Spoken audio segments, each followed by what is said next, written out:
বিসমিল্লাহির রহমানির রহিম। আসসালামু আলাইকুম। নামশঙ্কর বাটি কলেজ কর্তৃক আয়োজিত অনলাইন ক্লাসে ডিগ্রি দ্বিতীয় বর্ষের শিক্ষার্থী তোমাদের জানাচ্ছি শুভেচ্ছা। আশা করছি তোমরা ভালো আছো। আমি মোসাম্মদ এলিনা আখতার, প্রভাষক, বাংলা বিভাগ। আজকে তোমাদেরকে পড়াবো বাংলা বানানের নিয়মের উপরে নত্যবিধান। এর গত ক্লাসে কিন্তু তোমাদেরকে বাংলা বানানের নিয়মের পুরো নিয়মগুলো নিয়ে আলোচনা করা হয়েছে। আর আজকে পড়াবো নত্যবিধান এবং নত্যবিধানের নিয়মসমূহ। তাহলে আমরা জানবো যে বাংলা বানানের ক্ষেত্রে নত্যবিধান কি বা নত্যবিধান কাকে বলে এবং মূর্ধন্য ন বা দন্ত ন কখন ব্যবহৃত হবে। তার আগে আমি জেনে নিই যে নত্যবিধান কাকে বলে।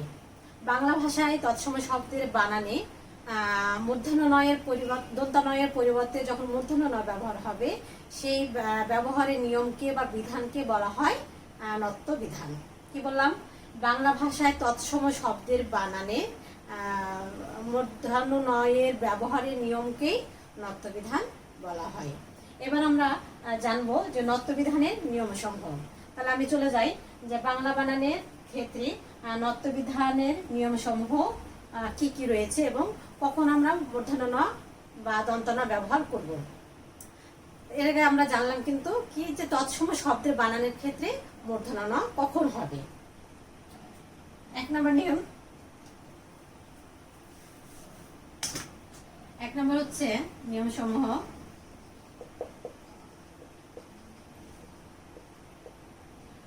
রি, র, মূর্ধন্য ষ এই তিনটি বর্ণের পর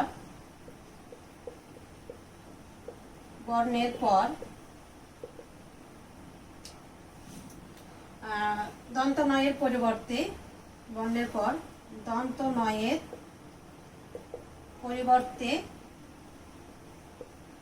পরিবর্তে মূর্ধন্য ন ব্যবহৃত হয়।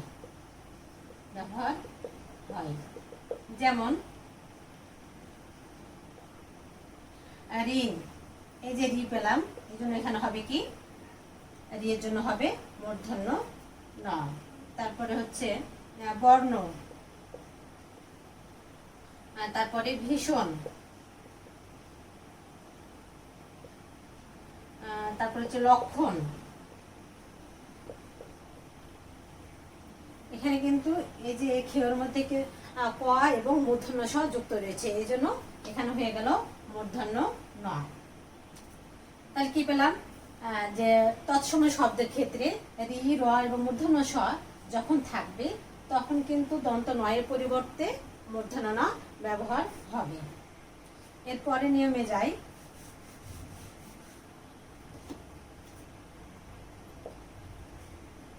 রি, র, মূর্ধন্য ষ এ রি, র, মূর্ধন্য ষ এই তিনটি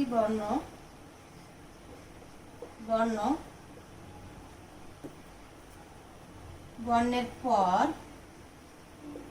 যদি স্বরবর্ণ, তারপর হচ্ছে যে ক বর্গ, মানে ক বর্গীয় যে সব ধ্বনি ক, খ, গ, ঘ, তারপরে হচ্ছে ক এবং অন্তস্থ জ, ব,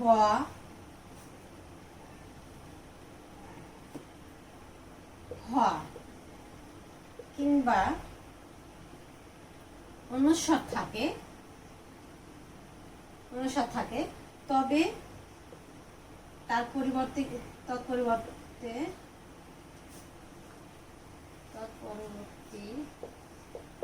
দন্ত ন স্থানে মূর্ধন্য ন হবে। দন্ত ন স্থানে মূর্ধন্য ন হবে। কি বললাম যে রি, র, মূর্ধন্য ষ এই তিনটি বর্ণের পর যদি স্বরবর্ণ ক বর্গীয়, ক বর্গীয় এবং অন্তস্থ জ, ব, হ কিংবা অনুস্বার থাকে তবে তৎপরবর্তী দন্ত ন স্থানে মূর্ধন্য ন হয় বা হবে। যেমন হচ্ছে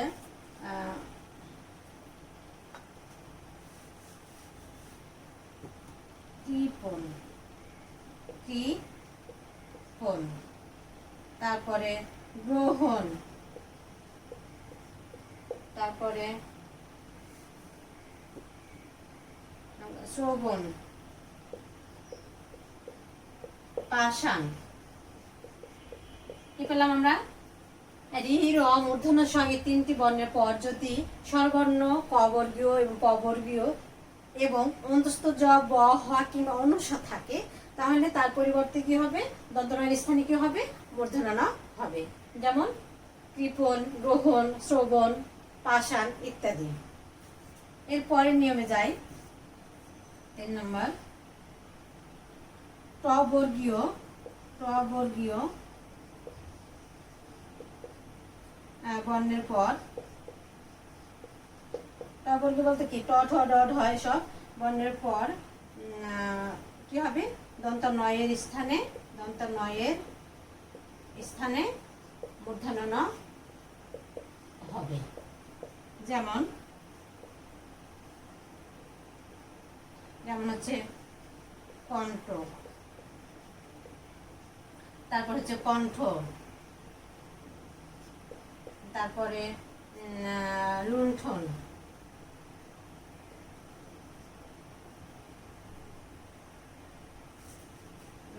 তারপরে কাণ্ড ইত্যাদি। তাহলে আমরা 3 নম্বর নিয়মটা পেলাম যে ট বর্গীয় বর্ণের কি হবে? ওই ট বর্গীয় বর্ণের পরে বা বর্ণের ক্ষেত্রে যখন দন্ত ন ব্যবহৃত হয়, দন্ত ন উচ্চারণ হয়, তখন কিন্তু সেই জায়গাটাতে কি হবে? মূর্ধন্য ণ হবে। তাহলে কি পেলাম? কণ্ঠ, কণ্ঠ, লুণ্ঠন, কাণ্ড এগুলো প্রত্যেকটাতে কিন্তু মূর্ধন্য ণ যুক্ত রয়েছে। এরপরে নিয়ম যাচ্ছি 4 নম্বর প্র, প্র পরা, প্র পরা পরি, নির, নির। এই চারটি উপসর্গ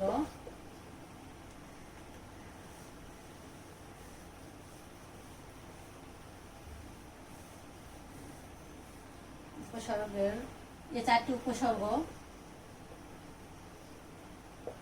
থাকলে দন্ত নয়ের স্থানে কি হবে? মূর্ধন্য ণ হবে। যেমন প্রণাম,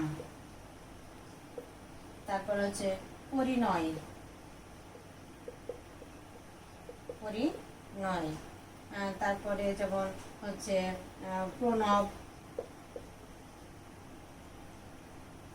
তারপরে হচ্ছে কি? নির্বাণ,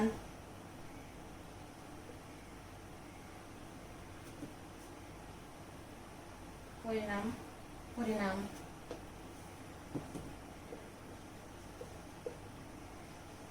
ইত্যাদি।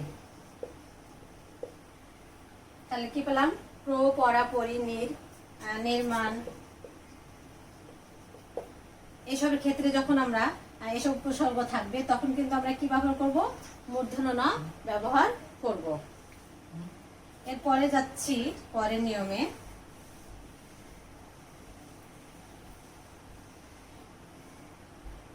আয়ন এর পূর্বে 5 নম্বর পয়েন্ট, আয়ন এর পূর্বে রি,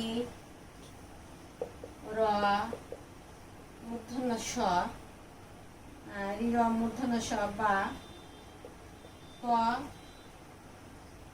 বর্গীয়, বর্ণ থাকলে, আয়নের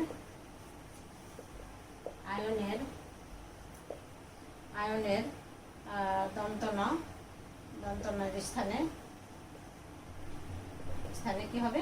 মূর্ধন্য ণ যেমন যেমন হচ্ছে রামায়ণ, রামায়ণ, নারায়ণ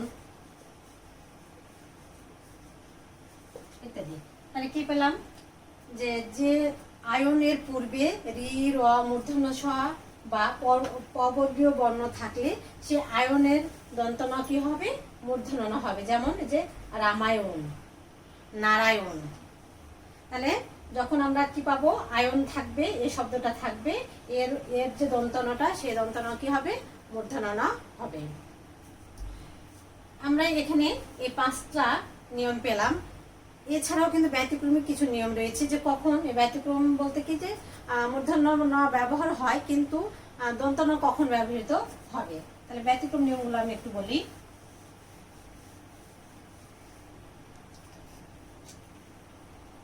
রি রি র মূর্ধন্য ষ বর্ণের পর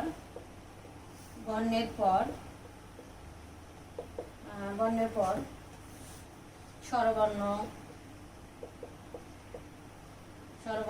তারপর হচ্ছে ক বর্গীয়, প, তারপর হচ্ছে যে অন্তস্থ জ, ব, হ এবং অনুস্বর থাকলে, অনুস্বর ব্যতীত অন্য কোনো বর্ণ থাকলে সেক্ষেত্রে দন্ত ন হবে। তাহলে সেক্ষেত্রে দন্ত ন হবে। যেমন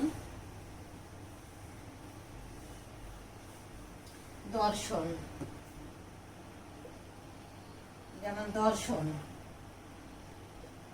তারপর হচ্ছে বর্ধন,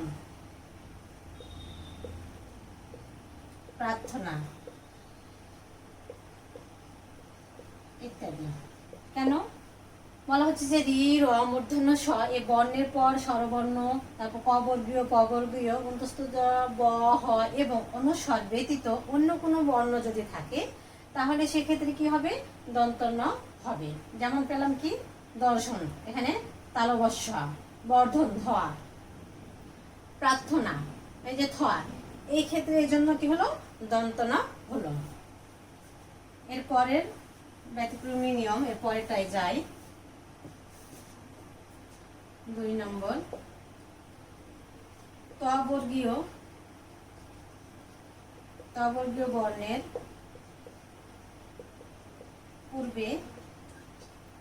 বর্ণের পূর্বে মূর্ধন্যের জায়গায়, মূর্ধন্যের স্থানে দন্ত ন হবে।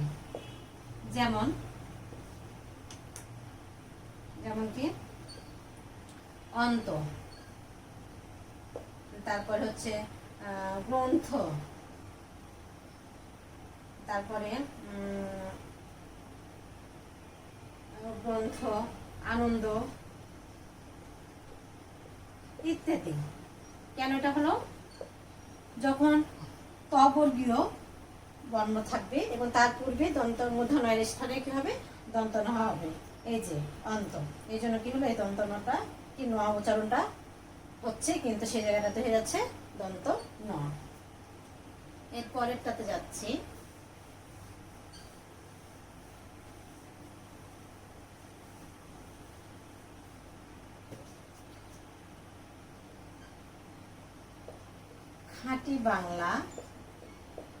খাঁটি বাংলা ও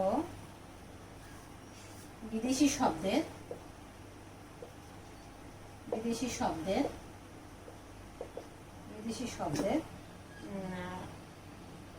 মূর্ধন্য ন হয় না। বিদেশি শব্দের ক্ষেত্রে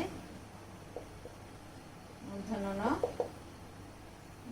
ন হয় না।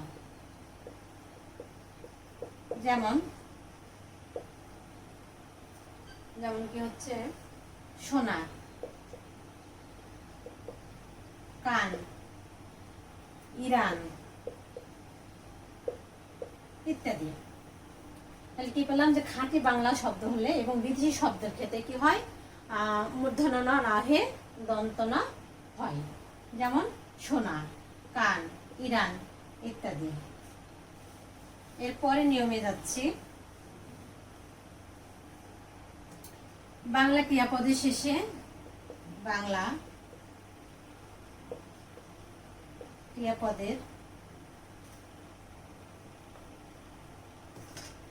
বাংলা ক্রিয়াপদের শেষে মূর্ধন্য ন হয় না। যেমন করেন, তারপরে যাবেন, খাবেন ইত্যাদি। তাহলে যখন বাংলা ক্রিয়াপদে কি হবে, ক্রিয়াপদ শব্দ হবে এবং সেই শব্দের ক্ষেত্রে নয়ের জায়গাটাতে কি হবে, দন্ত ন হবে, মূর্ধন্য ন হবে না। সমাসবদ্ধ শব্দের পূর্ব পদে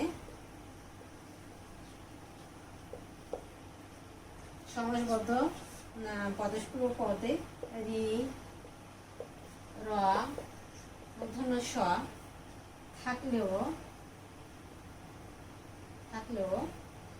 পরপদে কি হয়, মূর্ধন্য ন হয় না। যেমন হচ্ছে দুর্নাম, তারপরে ত্রিনয়ন, তারপরে হচ্ছে সর্বনাম ইত্যাদি। কি পেলাম,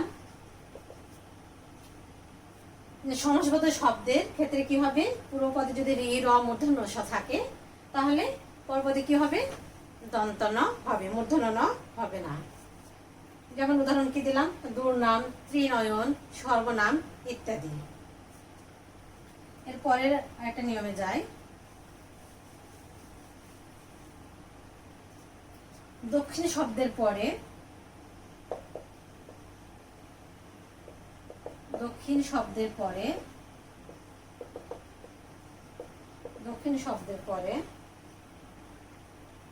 অয়ন শব্দ যুক্ত হলে অয়ন শব্দ যুক্ত হলে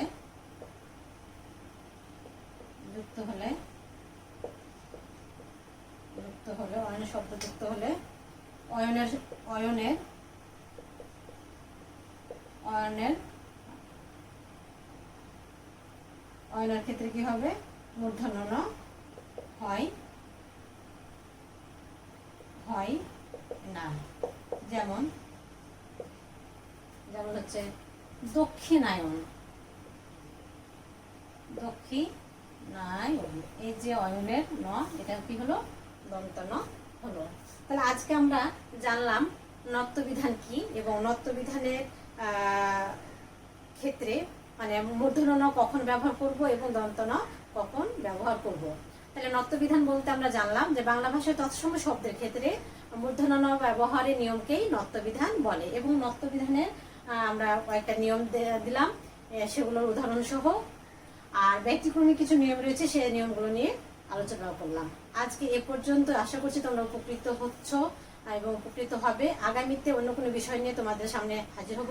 এ পর্যন্ত তোমরা ভালো থেকো, সুস্থ থেকো। আল্লাহ হাফেজ। আসসালামু আলাইকুম।